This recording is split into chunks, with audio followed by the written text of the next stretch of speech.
Palestine, Jerusalem দুনিয়ার সবচাইতে important city as the capital of Israel. কারণ জেরুজালেম এবং তার আশেপাশে আল্লাহ হাজারো পয়গম্বর পাঠিয়েছেন, যেমন ইব্রাহিম, দাউদ এবং সুলাইমান আলাইহিসসালাম। ইহুদিদের তথ্য অনুযায়ী এই শহর ইয়েরুশালেম নাম সর্বপ্রথম মশহুর পয়গম্বর নূহ আলাইহিসসালামের বেটা শাম রেখেছিলেন।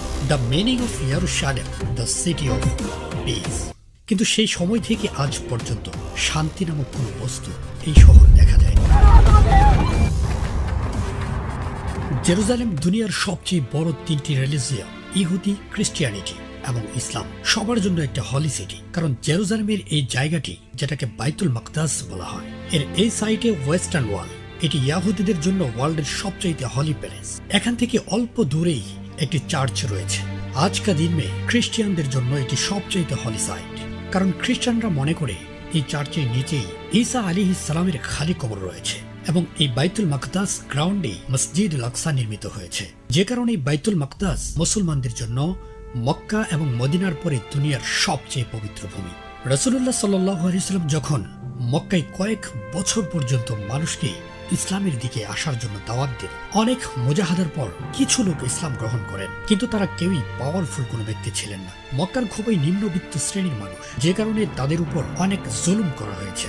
এসব দেখে মুহাম্মদ সাল্লাল্লাহু আলাইহি ওয়াসাল্লাম একদিন বলতেছিলেন, আজ তো মুসলমান অনেক দুর্বল, বাট জরুর একদিন আওগি যেদিন মুসলমান রোমান এবং পার্সিয়ান এম্পায়ার দুটোই বিজয় করবে। এটি শুনে মক্কার লোকেরা মজাক করতে থাকে আর বলে, এরা তো মক্কার লোকদেরকেই মোকাবেলা করতে পারে না, রোমান এবং পার্সিয়ান এম্পায়ারের সাথে কিভাবে লড়বে। রাসূলুল্লাহ সাল্লাল্লাহু আলাইহি ওয়াসাল্লামের ওফাতের পর ওমর বিন খাত্তাব রাদিয়াল্লাহু আনহু এর খেলাফতের সময় মুসলমানগণ রোমান এবং পার্সিয়ান এম্পায়ারকে ইয়ারমুক এবং কাদেসিয়া যুদ্ধে পুরোপুরিভাবে পরাজিত করে দেন। রোমান এবং পার্সিয়ানদের পরাজিত করার পর মুসলমানদের দুটি ফৌজ ওমর বিন খাত্তাব রাদিয়াল্লাহু আনহুর হুকুমের জন্য অপেক্ষমান। এরপর তিনি কোন দিকে যেতে বলেন। মদিনা থেকে এক লেটার আসলো সাদ বিন আবি ওয়াক্কাস রাদিয়াল্লাহু আনহুর নিকট। ওমর রাদিয়াল্লাহু আনহু অর্ডার দিয়েছেন, তোমরা ততক্ষণ পর্যন্ত সেখান থেকে ফিরবে না যতক্ষণ না পারস্য সাম্রাজ্যের ক্যাপিটাল মাদায়ান বিজয় না হয় এবং গোটা পারস্য সাম্রাজ্য মুসলমানদের কন্ট্রোলে না আসে। সাদ বিন আবি ওয়াক্কাস রাদিয়াল্লাহু আনহু মুসলমান ফৌজ সাথে নিয়ে গোটা পারস্য সাম্রাজ্য বিজয় করতে রওনা হয়ে গেলেন। পারস্যের ক্যাপিটালের দিকে তো মুসলমান ফৌজ ধীরে ধীরে এগিয়ে যাচ্ছে, কিন্তু সেখানে রোমান এম্পায়ার ইয়ারমুকের যুদ্ধে বিজয় লাভ করার পরও দ্বিতীয়বারের মতো রোমানদের সাথে প্রচন্ড লড়াই করে পুরো অঞ্চল কন্ট্রোলে নিয়ে নেন। ফের ওমর বিন খাত্তাব রাদিয়াল্লাহু আনহুর হুকুমের অপেক্ষা করছেন মুসলিম বাহিনী। এরপর কোন দিকে যেতে হবে। মদিনা থেকে আবু উবাইদার নিকট লেটার পৌঁছালো।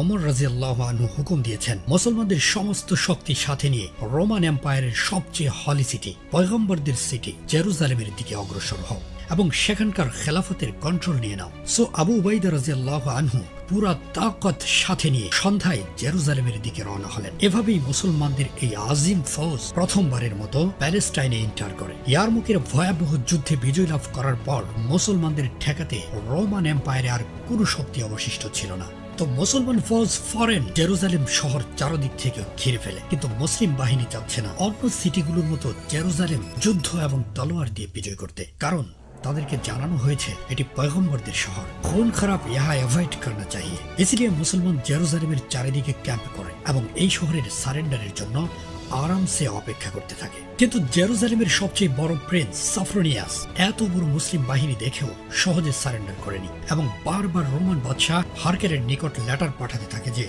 আপনি সমস্ত রোমান শক্তি দিয়ে খ্রিস্টিয়ানদের সবচেয়ে বড় সিটি জেরুজালেমকে রক্ষা করুন।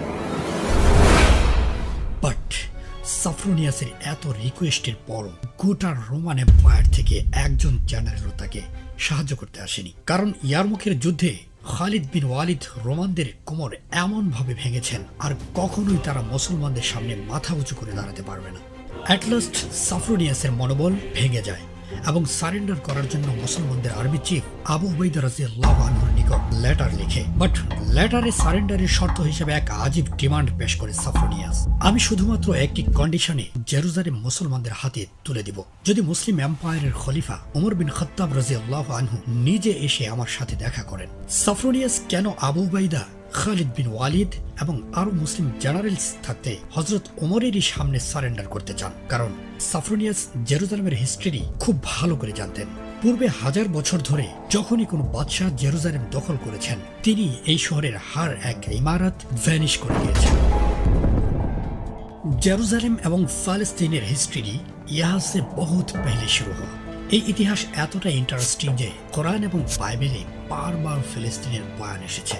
প্যালেস্টাইনের হিস্ট্রি স্টার্ট হয়েছে ইব্রাহিম আলাইহিসসালাম থেকে, যখন ইব্রাহিম আলাইহিসসালাম আজ থেকে 4000 বছর পূর্বে জেরুজালেম থেকে বহু দূরে ইরাকের শহর উরে জন্মগ্রহণ করেছেন, যেটি ওই সময়ের সবচাইতে বড় সিটি, এবং ওই শহরের কিছু বড় বড় বিল্ডিংস এখন পর্যন্ত মজুদ আছে পৃথিবীতে। ইব্রাহিম আলাইহিসসালাম এই শহরেই বড় হয়েছেন। বড় হয়ে তিনি এই শহরের রিলিজিয়ন নিয়ে প্রশ্ন তুলেছেন এবং লোকদেরকে বলেছেন, তোমাদের মূর্তি ছেড়ে এক আল্লাহর দিকে আসো। অফকোর্স লোগों ने ইব্রাহিম আলাইহিসসালাম की बात नहीं माना। फिर भी ইব্রাহিম আলাইহিসসালাম তার মিশন থেকে পিছু হটেন নাই।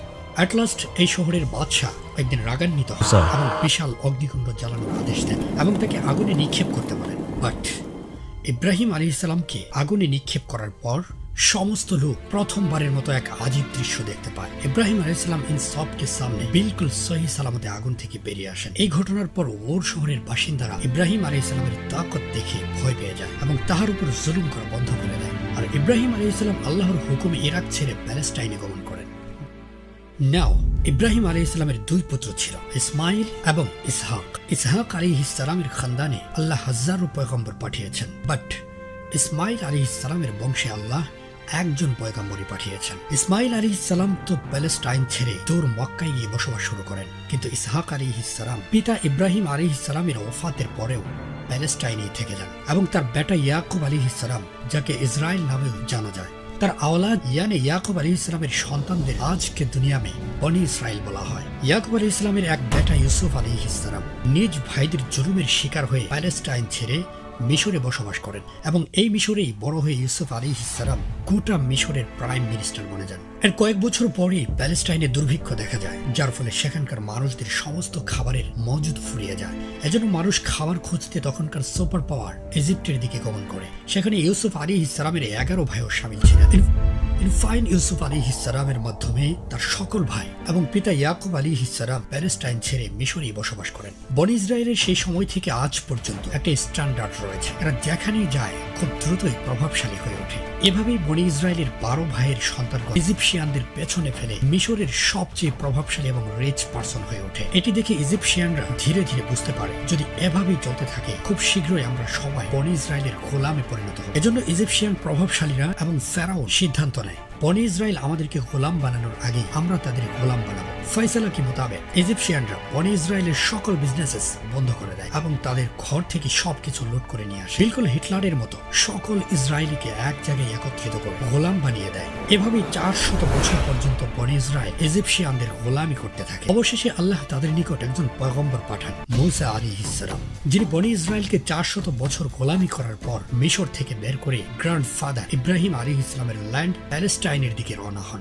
ইয়াহুদি কি কিতাব তাওরাত কে মোতাবেক এক দিনে 6 লাখ বনি ইসরায়েল ইজিপ্ট ছেড়ে রওনা হয়। বাট যখনই বনি ইসরায়েল প্যালেস্টাইনের কাছাকাছি পৌঁছে, তারা দেখলো পূর্বের 400 বছরে প্যালেস্টাইনে প্রভাবশালী আমেরিকা এবং অ্যামোরাইটস এর মতো নতুন গোত্রের উৎপত্তি হয়েছে। তো আল্লাহ মূসা আলাইহিসসালামকে হুকুম দিলেন, বনি ইসরায়েলের 12 কবিলাকে আমেরিকার সাথে যুদ্ধের জন্য প্রস্তুত করো। মূসা আলাইহিসসালাম তাই করলেন। বনি ইসরায়েল যুদ্ধের জন্য প্রস্তুত হল, কিন্তু যুদ্ধের আগের রাতে মূসা আলাইহিসসালাম আমেরিকার পাওয়ার আন্দাজ করার জন্য গোয়েন্দা পাঠালেন। যখন যুদ্ধের জন্য বনি ইসরায়েল রেডি, ঠিক সেই সময় গোয়েন্দা দল ফিরে এসে বলে, আমরা বনি ইসরায়েলিরা আমেরিকার লোকদের কখনোই মোকাবেলা করতে পারবো না, কারণ এ কবিলা আমাদের থেকে বহুত তাকতওয়ালা এবং রিচ পার্সন, তাদের নিকট আমাদের থেকে অনেক বেশি হাতিয়ার রয়েছে। এটি শুনে সমস্ত পরিকল্পনা নস্যাৎ হয়ে যায়। বনি ইসরায়েলিরা হাতিয়ার ফেলে দেয় এবং মূসা আলাইহিসসালামকে তারা বলে, হে মূসা, তুমি এবং তোমার রব গিয়ে তাদের সাথে যুদ্ধ করো, হাম লোগ উনকে সাথ নেহি লড়ে। বনি ইসরায়েলের এই সিদ্ধান্তে আল্লাহ তাদের উপর খুবই রাগান্বিত হন। তাওরাতের মধ্যে আল্লাহ বলেছেন, আমি তাদেরকে এত কুদরত এবং নিশানিয়াত দেখালাম, তবুও তারা আমার জন্য যুদ্ধ করতে অস্বীকার করল।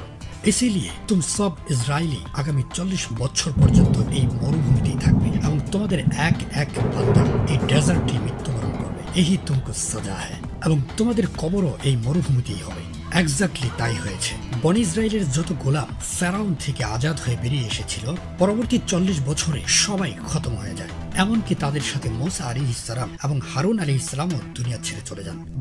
বাট এই 40 বছরের মধ্যে ইসরায়েলের এক নতুন জেনারেশন আজাদ হয়ে বেড়ে ওঠে এবং ইউশা বিন নুন আলাইহিস সালামের নেতৃত্বে গোটা প্যালেস্টাইন জয় করে। এভাবেই বনি ইসরায়েল 500 বছর পর দ্বিতীয়বারের মতো প্যালেস্টাইনে বসবাস শুরু করে। ইউশা আলাইহিস সালাম প্যালেস্টাইনকে স্বাধীন করার পর 12 কবিলার মধ্যে ডিভাইডেড করে দেন। প্রত্যেক গোত্র শাসন করার জন্য গ্রুপ অফ জাজমেন্ট বসিয়ে দিলেন। এই বিচার ব্যবস্থা ইসরায়েলের সমস্ত ফয়সালা করতে থাকে। এভাবেই প্যালেস্টাইনে বনি ইসরায়েলের উপর 300 বছর পর্যন্ত শাসন চলতে থাকে। কিন্তু ধীরে ধীরে এই বিচার ব্যবস্থা করাপ্টেড হতে থাকে। অল্প পয়সার জন্য তাওরাতের আয়াতকে তারা পরিবর্তন করে নিজেদের মর্জি মোতাবেক রায় দিতে থাকে। এটাই মুসা আলাইহিস সালাতু ওয়াস সালামের নাজিলকৃত তাওরাত।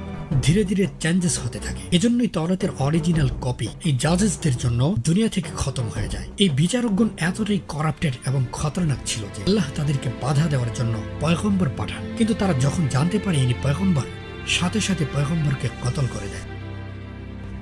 100 বছরের করাপশনের ফলে বনি ইসরায়েল দুর্বল হয়ে পড়ে এবং নতুন এক প্রভাবশালী গোত্র জেরুজালেমে আক্রমণ করে বসে। এই কওমের লিডারের নাম ছিল জালুত। আক্রমণ করে প্যালেস্টাইনের ক্যাপিটাল জেরুজালেম পর্যন্ত দখল করে নেয়। এই সময় বনি ইসরায়েল বুঝতে পারে দুর্নীতিগ্রস্ত বিচারকদের গলত ফয়সালার কারণে তাদের অস্তিত্ব হারাতে বসেছে। এই সময় ওই সময়ের পয়গম্বর স্যামুয়েলের নিকট তারা একত্রিত হয়ে বলে, আপনি এই বিচারকদের হটিয়ে ইউনাইটেড ইসরায়েলের জন্য এক তাকতওয়ালা বাদশাহ চুজ করে দেন, যেন আমরা এই দুশমনদের মোকাবেলা করতে পারি। স্যামুয়েল বনি ইসরায়েলের প্রথম বাদশাহ সিলেক্ট করলেন তালুতকে। তালুত বনি ইসরায়েলিদের সাথে নিয়ে রওনা হলেন জালুতের সাথে লড়াই করার জন্য। দুই বাহিনী আবার মুখোমুখি। জালুত সামনে এসে একক লড়াইয়ের জন্য চ্যালেঞ্জ ছুড়ে দিল। কিন্তু অনেক সময় পেরিয়ে গেলেও বনি ইসরায়েলের কেউ এই চ্যালেঞ্জ অ্যাকসেপ্ট করেনি, কারণ জালুত কোন সাধারণ মানুষ ছিল না। ইহুদিও কি মোতাবেক জালুতস হাইট অলমোস্ট 9 ফুটের কাছাকাছি ছিল। এখনকার দিনে কিছু মানুষ মনে করে জালুত অনেক বেশি বড় ছিল, অলমোস্ট পাহাড়ের মতো। কিন্তু এই ধারণা বিলকুল গলত। বরং জালুতের হাইটের মতো মডার্ন জামানায় একজন ব্যক্তির আবির্ভাব হয়েছে, রবার্ট ওয়াডলো, যাকে দেখে জালুতের হাইট আন্দাজ করা যায়। জালুত অনেক সময় ধরে দাঁড়িয়ে চ্যালেঞ্জ ছুড়ে দিচ্ছিল। অ্যাট লাস্ট বনি ইসরায়েল থেকে একজন যুবক দাউদ জালুতের সাথে লড়াই করতে সামনে আসলো। আওয়াম জনতা দাউদকে বোঝানোর চেষ্টা করে জালুতের সাথে লড়াই না করার জন্য, কারণ দাউদ এবং জালুতের হাইটের অলমোস্ট এত বড় ডিফারেন্স ছিল এবং জালুত এত ছোট ছেলে দেখে হাসতে থাকে। যখনই লড়াই শুরু হলো, দাউদ দূর থেকে একটি পাথর ঘুরিয়ে ঘুরিয়ে সোজা জালুতের দিকে নিক্ষেপ করে, আর এই পাথর ডিরেক্ট গিয়ে জালুতের মাথায় হিট করে।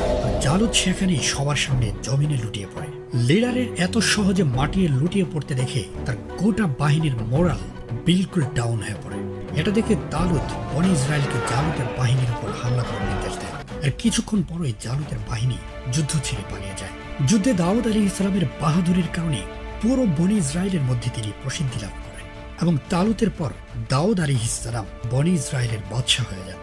দাউদ আলাইহিস সালাম ফিলিস্তিনের সবচেয়ে প্রভাবশালী বাদশাহ ছিলেন, কিন্তু তার ওফাতের পর তার বেটা সুলাইমান আলাইহিস সালামকে আল্লাহ এত বড় বাদশাহী দিয়েছিলেন যে এরপর পৃথিবীতে আর কেউ তার মতো বাদশাহ হয়নি।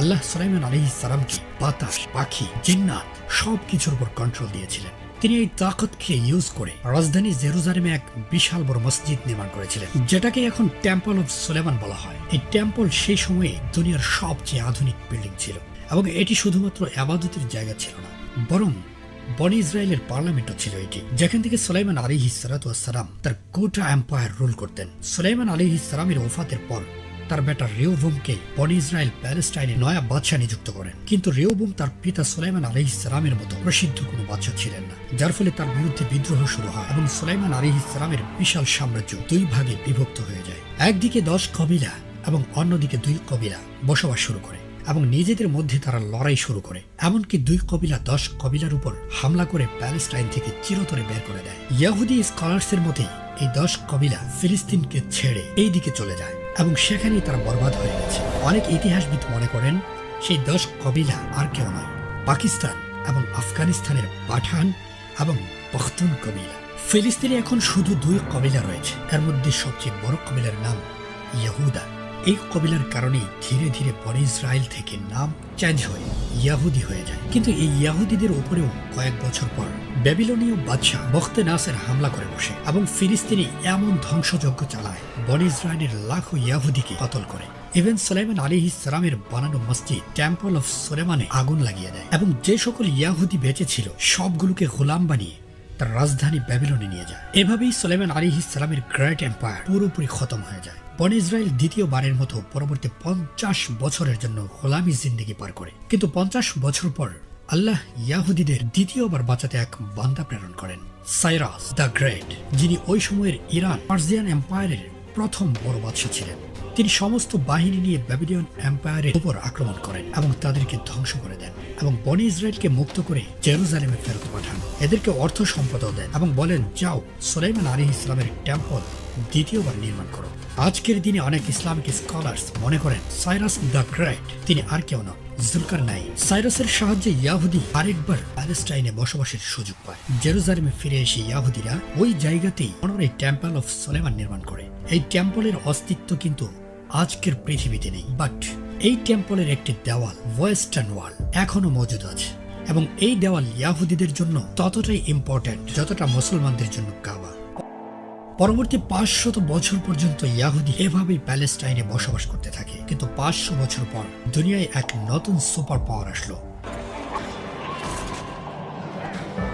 The great Roman empire. তারা এসে পুনরায় ইয়াহুদিদের হাত থেকে প্যালেস্টাইন ছিনিয়ে নেয় এবং রোমান এম্পায়ারের একটি ছোট অঙ্গরাজ্য বানায়। এরপর যখন সমস্ত ইয়াহুদি রোমান এম্পায়ারের আন্ডারে জীবনযাপন করতে থাকে, আল্লাহ তাদের নিকট একজন আজিম পয়গম্বর পাঠালেন, ঈসা আলাইহিস সালাম। এই সময় ইয়াহুদিদের মধ্যে এতটাই করাপশন বিদ্যমান ছিল যে তারা পয়গম্বরদের কথা শুনছিল না। ইভেন তারা জাকারিয়া এবং ইয়াহিয়া আলাইহিস সালামকে কতল করে দেয়। ঈসা আলাইহিস সালাম ইয়াহুদিদেরকে অনেক বোঝানোর চেষ্টা করেন, বাট কিছু লোক ব্যতীত সমস্ত ইয়াহুদি ঈসা আলাইহিস সালামের কথা মানেনি এবং তারা তাকে মিথ্যা পয়গম্বর হিসেবে আখ্যায়িত করে এবং সকল ইয়াহুদি রোমান এম্পায়ারের সাথে মিলে ঈসা আলাইহিস সালামকে মারার পরিকল্পনা করে। যখনই রোমানদের সাথে মিলে ঈসা আলাইহিস সালামকে কতল করতে যায়, একেবারেই শেষ মুহূর্তে আল্লাহ তাকে উঠিয়ে নেন এবং ইয়াহুদিরা দ্বিতীয় আরেকজন ব্যক্তিকে শুলিতে উঠিয়ে হত্যা করে। ঈসা আলাইহিস সালাম তো দুনিয়া থেকে চলে গেলেন, কিন্তু ইয়াহুদি এবং রোমানদের মধ্যে ধীরে ধীরে লড়াই শুরু হতে থাকলো। ঈসা আলাইহিস সালামের পর আল্লাহ ইয়াহুদিদের আর কখনোই ক্ষমা করেননি, কারণ ঈসা আলাইহিস সালামের পর থেকে আজ পর্যন্ত ইয়াহুদিদের নিকট আল্লাহ আর কোনো পয়গম্বর পাঠান নাই এবং ঈসা আলাইহিস সালামের বিরুদ্ধে চক্রান্ত করার কারণে আল্লাহ ইয়াহুদিদের উপর এমন বদলা নিয়েছেন যে রোমানরা ইয়াহুদিদের উপর হামলা করে এমন ধ্বংস করেছে, পরবর্তী 2000 বছর পর্যন্ত ইয়াহুদিরা প্যালেস্টাইনে বসবাস করতে পারেনি। রোমানরা ফিলিস্তিনের লাখো ইয়াহুদিকে কতল করে দেয়। ইভেন টেম্পল অফ সুলেমানও আগুন লাগিয়ে জ্বালিয়ে দেয়, যার পর থেকে আজ পর্যন্ত ইয়াহুদিরা দ্বিতীয়বার এই টেম্পল নির্মাণ করতে পারে নাই। কিন্তু ইয়াহুদিরা মনে করে আখিরের জামানায় তাদের এক মাসিহ আসবে এবং এই জায়গায় থার্ড টেম্পল নির্মাণ করবে। সেই সাথে গোটা দুনিয়ায় ইয়াহুদিদের হুকুমত কায়েম হবে। রোমান বাদশাহ ইয়াহুদিদেরকে তাদের হলি সিটি জেরুজালেমে প্রবেশ নিষিদ্ধ করে দেন এবং পরবর্তী 600 বছর পর্যন্ত রোমানরাই জেরুজালেম শাসন করতে থাকে এবং এই 600 বছরে গোটা ফিলিস্তিনি ইয়াহুদি রিলিজিয়ন পরিবর্তে খ্রিস্টিয়ান রিলিজিয়ন প্রতিষ্ঠিত হয়ে যায়। এই পর্যন্ত স্টোরি ইব্রাহিম আলাইহিস সালামের এক বেটা ইসহাক আলাইহিস সালাম থেকে আসা বংশের উপর ছিল, কিন্তু এরপর থেকে দুনিয়ার স্টোরি বিলকুল পরিবর্তন হয়ে যায়। কারণ ইব্রাহিম আলাইহিস সালামের প্রথম বেটা ইসমাইল আলাইহিস সালাম, যিনি 1000 বছর আগে ফিলিস্তিন ছেড়ে মক্কায় বসবাস শুরু করেন, আল্লাহ তাআলার বংশ থেকে আখিরি পয়গম্বর পাঠান, যার নাম মুহাম্মদ সাল্লাল্লাহু আলাইহি ওয়াসাল্লাম। এরপর যখন মক্কায় রাসূলুল্লাহ সাল্লাল্লাহু আলাইহি ওয়াসাল্লাম ইসলামের দাওয়াত দিতেছিলেন, ওই সময় আরো একবার ফিলিস্তিনে আক্রমণ করা হয়। এবার পার্সিয়ান এম্পায়ারের বাদশা হামলা করেন, জেরুজালেমকে জয় করে লাখো খ্রিস্টিয়ানকে কতল করে দেন। তিনি পুরো ফিলিস্তিনকে ধ্বংসস্তূপে পরিণত করেন। এখানকার চার্চগুলোতেও আগুন লাগিয়ে দেন এবং সেই ক্রুশকে সাথে নিয়ে যান, যেটাকে খ্রিস্টিয়ানরা মনে করে এটাতে ঈসা আলাইহিস সালামকে হত্যা করা হয়েছে। আজকের দুনিয়ায় প্রত্যেক চার্চে এই ক্রুশের কপি বানিয়ে লাগিয়ে রাখা হয়। এই ঘটনার কয়েক বছর পর রোমানরা পারস্য সাম্রাজ্যকে পরাজিত করে এবং জেরুজালেমকে দ্বিতীয়বার আবাদ করে। এটি এত বড় যুদ্ধ ছিল যে কোরআনের সূরা রোমে এই যুদ্ধ সম্পর্কে আয়াত নাজিল করা হয়েছে। এই যুদ্ধে রোমান এম্পায়ার পার্সিয়ানদের পরাজিত করে তাদের ক্রুশ ফিরিয়ে আনে এবং পুরো জেরুজালেম সিটিকে দ্বিতীয়বার আবাদ করতে থাকে। এবার রোমান এম্পায়ারের ধারণা ছিল তাদেরকে চ্যালেঞ্জ করার মতো দুনিয়ায় আর কোনো শক্তি অবশিষ্ট নেই। বাট পাশেই আরবে মুসলমানদের খেলাফত দুর্বার গতিতে এগিয়ে চলছে। মুসলমানদের খেলাফত এতটাই শক্তিশালী হয়ে উঠেছে যে কয়েক বছরের মধ্যেই ওমর রাদিয়াল্লাহু আনহুর খেলাফত চারদিক থেকে জেরুজালেমকে অবরুদ্ধ করে ফেলে। নাও জেরুজালেমের লিডার সাফরনিয়াস ফিলিস্তিনের হিস্ট্রি খুব ভালো করে জানতেন। ইতিপূর্বে যারাই এই সিটিতে হামলা করেছে শহরের প্রত্যেকটি স্থাপনা ধ্বংস করে দিয়েছিল। তাই সাফরনিয়াস চায় মুসলমানরা যাতে সেটি না করে। তো সাফরনিয়াস সারেন্ডার করার জন্য প্রস্তুত হয়ে গেল, কিন্তু সে সারেন্ডার করার জন্য এক আজীব ডিমান্ড লিখে আবু উবাইদার নিকট একটি লেটার প্রেরণ করল।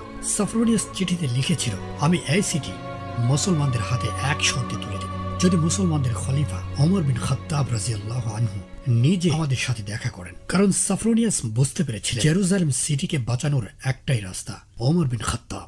কারণ সাফরনিয়াস ইতিপূর্বে হযরত ওমর রাদিয়াল্লাহু আনহু সম্পর্কে বারবার শুনেছেন।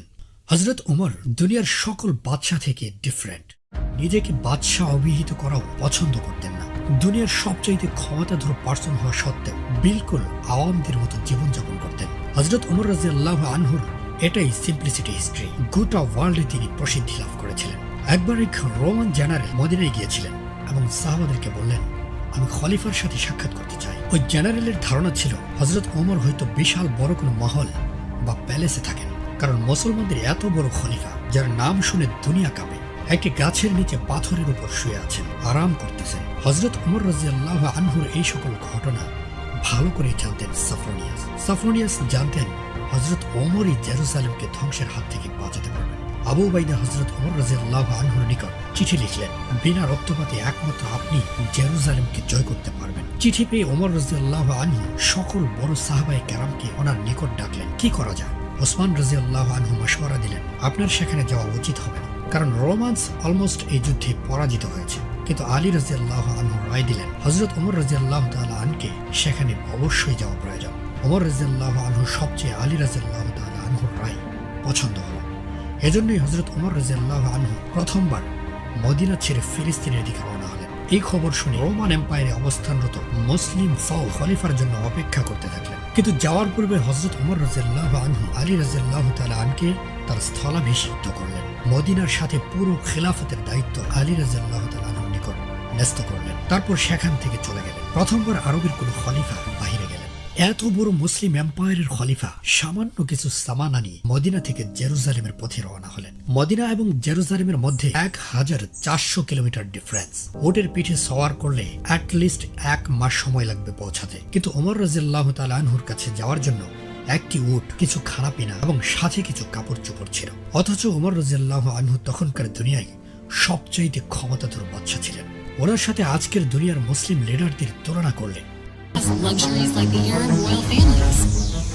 হযরত ওমর রাদিয়াল্লাহু আনহু সেখানে প্রবেশ করলেন। খালিদ বিন ওয়ালিদ এবং ইয়াজিদ বিন সুফিয়ান তাহাকে ওয়েলকাম করার জন্য দাঁড়িয়েছিলেন। তারা দুজনেই এটি ইম্পর্টেন্ট মোমেন্ট হওয়ার কারণে অনেক দামি লেবাস পরিধান করেছিলেন। হযরত ওমর যখনই এই দুজনের গায়ে দামি লেবাস দেখলেন তিনি অত্যন্ত রাগান্বিত হলেন এবং জমিন থেকে পাথর উঠিয়ে তাদের দিকে নিক্ষেপ করলেন এবং বললেন, এগুলো তোমরা কি পড়েছ? এত তাড়াতাড়ি তোমরা আমাদের বেশভূষা ছেড়ে রোমানদের ফলো করছো? যখনই হযরত ওমর রাদিয়াল্লাহু আনহু সেখানে পৌঁছালেন জেরুজালেমের খ্রিস্টানদের মধ্যে এই খবর পৌঁছে গেল। হযরত ওমর শুধুমাত্র তাদের রিকোয়েস্টে মদিনা ছেড়ে এখানে চলে এসেছেন। সাফরনিয়াস তার মেসেঞ্জারকে ওমর রাদিয়াল্লাহু তাআলা আনহুর নিকট মুসলমানদের হেডকোয়ার্টারে পাঠালেন এবং এখানেই সম্পাদিত হলো হযরত ওমর রাদিয়াল্লাহু তাআলা আনহুর জীবনের সবচাইতে ইম্পর্টেন্ট এগ্রিমেন্ট, যেটি আজ পর্যন্ত গোটা দুনিয়া স্মরণ করে। সাইন করলেন এবং ইতিহাসে এটি প্রথম ছিল কোনো বাদশাহ এভাবে জেরুজালেম বিজয় করলেন। বিসমিল্লাহির রহমানির রহিম। এই ঘোষণা আমিরুল মুমিনিন ওমর বিন খাত্তাব রাদিয়াল্লাহু আনহুর পক্ষ থেকে সমস্ত খ্রিস্টানদের জন্য। যদি তারা জেরুজালেম ছেড়ে চলে যেতে চায় যেতে পারে, আর যদি এখানে থেকে যায় তবে তাদের কোনো নোকসান করা হবে না।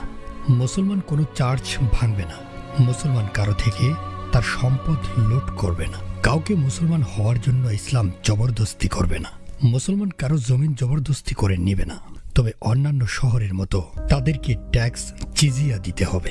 এই এগ্রিমেন্টে হযরত ওমর এবং খ্রিস্টিয়ানদের মধ্যে শুধু একটি বিষয়ে অমিল হয়, ইয়াহুদিরা এতটা অপরাধ সংঘটিত করেছিল যে 600 বছর ধরে রোমানরা ইয়াহুদিদেরকে জেরুজালেমে প্রবেশ নিষিদ্ধ করে রেখেছিল। খ্রিস্টানরা জেরুজালেম সারেন্ডার করার জন্য এটাই ডিমান্ড রেখেছিল যে মুসলমানরাও যেন ইয়াহুদীদের জেরুজালেমে প্রবেশ পূর্বের মতো নিষিদ্ধ রাখে। কিন্তু হযরত ওমরের এই কথা পছন্দ হয়নি। তিনি এগ্রিমেন্টে লেখেন ইয়াহুদীরা যখনই চাইবে জেরুজালেমে আসতে পারবে। হযরত ওমর রাদিয়াল্লাহু তাআলা আনহুকে বলা হলো, যদি ইয়াহুদীরা 600 বছর পর জেরুজালেমে এসে বসবাস করে তবে খ্রিস্টানদের সাথে তাদের লড়াই বেঁধে যাবে, কারণ এই সিটি সকল রিলিজিয়ানসদের জন্য হলি সিটি। হযরত ওমর রাদিয়াল্লাহু তাআলা আনহু বললেন, ইয়াহুদীরা তো এখানে আসতে পারবে কিন্তু এখানে অবস্থান করতে পারবে না। হযরত ওমর রাদিয়াল্লাহু তাআলা আনহুর সিদ্ধান্ত এতটা ব্রিলিয়ান্ট ছিল যে তাই এখন বোঝা যাচ্ছে। যখন থেকে ইয়াহুদী জেরুজালেমে জবরদস্তি বসবাস করতে শুরু করেছে তখন থেকেই এখানে এক আনএন্ডিং ওয়ার শুরু হয়েছে, যা আজ পর্যন্ত চলছে। এই এগ্রিমেন্ট লেখার পর হযরত ওমর রাদিয়াল্লাহু তাআলা আনহু রাসূলুল্লাহ সাল্লাল্লাহু আলাইহি ওয়াসাল্লামের আংটি দিয়ে এটির উপর মোহর লাগালেন। খালিদ বিন ওয়ালিদ এবং সকল জেনারেলস এটির উপর সাক্ষী দিলেন। নাও এই এগ্রিমেন্টে সবচেয়ে বেশি খুশি ইয়াহুদী, কারণ 600 বছর পর হযরত ওমর রাদিয়াল্লাহু তাআলা আনহুর মাধ্যমে তাদের হলি সিটি জেরুজালেমকে দেখতে পায়। এরা সেই ইয়াহুদী যারা সর্বদাই রাসূলুল্লাহ সাল্লাল্লাহু আলাইহি ওয়াসাল্লামের এবং ইসলামের বিরুদ্ধে ষড়যন্ত্র করেছে। সাফরুনিয়াসের মেসেঞ্জার যখনই ওমর রাদিয়াল্লাহু তাআলা আনহুর এগ্রিমেন্ট নিয়ে জেরুজালেমে পৌঁছায়, সেখানকার সমস্ত খ্রিস্টিয়ান এটি পড়ে সেলিব্রেট করতে থাকে, কারণ তাদের ধারণা ছিল সকল বাদশার মতো হযরত ওমর রাদিয়াল্লাহু তাআলা আনহু জেরুজালেম জয় করার পর সবকিছু ধ্বংস করে দিবেন। কিন্তু ওমর রাদিয়াল্লাহু তাআলা এটি করেন নাই এবং ইতিহাসে প্রথম রক্তপাতহীন বিলকুল নিরাপদে জেরুজালেম ফাতাহ করলেন। আবার খ্রিস্টানদের সবার মুখে হযরত ওমর রাদিয়াল্লাহু তাআলা আনহুর নাম, এবং সেখানকার সকল মানুষ এই মহান বাদশাকে দেখার জন্য অপেক্ষা করতে থাকলো।